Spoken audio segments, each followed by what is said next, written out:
Before smartphone, before touchscreens, before apps controlled our lives, there was a time when making a phone call itself felt like magic. And the company behind that magic was Motorola. Most people today don't realize this, but the entire mobile phone industry actually started with Motorola. In 1983, Motorola launched the world's first commercial mobile phone. It was called the Dynatac, and honestly, it didn't look anything like the phones we use today. It was huge, heavy, almost the size of a brick. You couldn't slide it into your pocket. You had to carry it like a device from the future. But here's the crazy part. Even with all those limitations, people wanted it. Not because it was practical, but because it was powerful.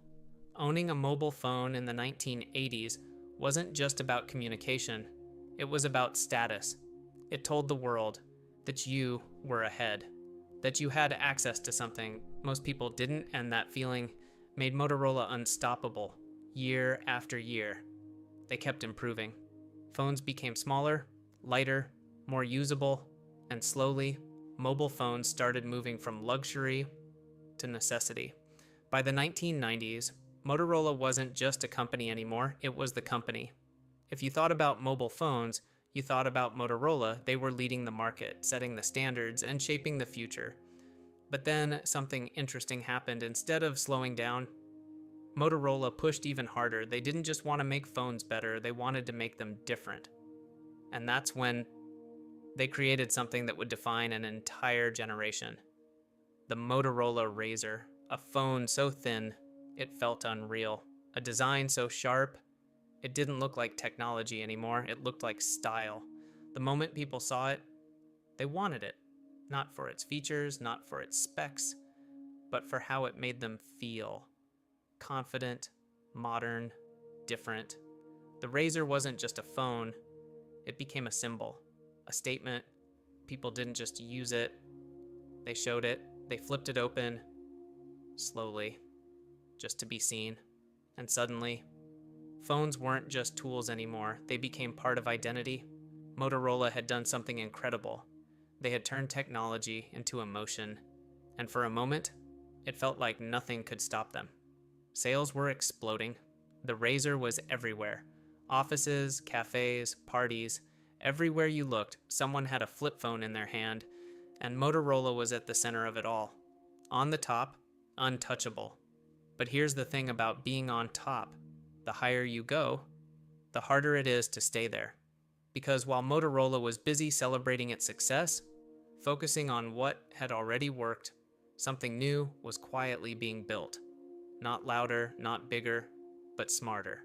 A different kind of phone, a different way of thinking, and very soon, that difference would start to matter. That something new arrived in 2007 when a company that wasn't even known for phones at the time stepped in, Apple. They introduced a device that didn't look like anything people were used to. No keypad, no flip, just a screen. At first, many companies didn't take it seriously, including Motorola, because from their perspective, they were already winning. They had the Razr, they had the market, they had the brand. Why change something that was already working? But that decision would cost them everything. Because what Apple introduced wasn't just a new phone, it was a completely new experience. Touchscreen navigation, internet browsing, apps, everything in one device. And suddenly, the definition of a phone changed. It was no longer just about calling or texting. It became a pocket computer. And this is where Motorola made its biggest mistake. They were too focused on their past success, too attached to the flip phone era, too slow to adapt.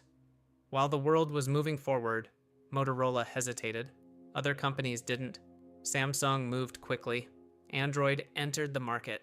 Competition exploded, and Motorola started falling behind. Their designs felt outdated. Their software wasn't strong enough. Their innovation slowed down, and slowly, the same company that once led the industry started losing relevance.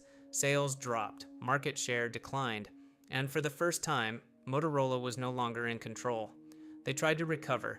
They launched new smartphones, they experimented with Android, but it was already too late. The gap had become too big, the market had moved on, and Motorola was trying to catch up, but catching up is not the same as leading. In 2011, Google acquired Motorola Mobility. It looked like a second chance, a fresh start.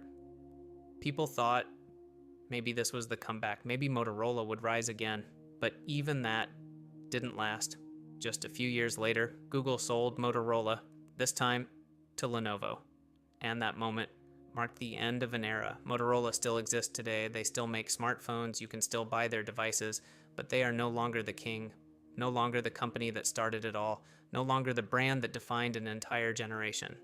They became just another name in the market, and that's what makes this story powerful, because Motorola didn't fail because they were weak. They failed, because they didn't change when the world did.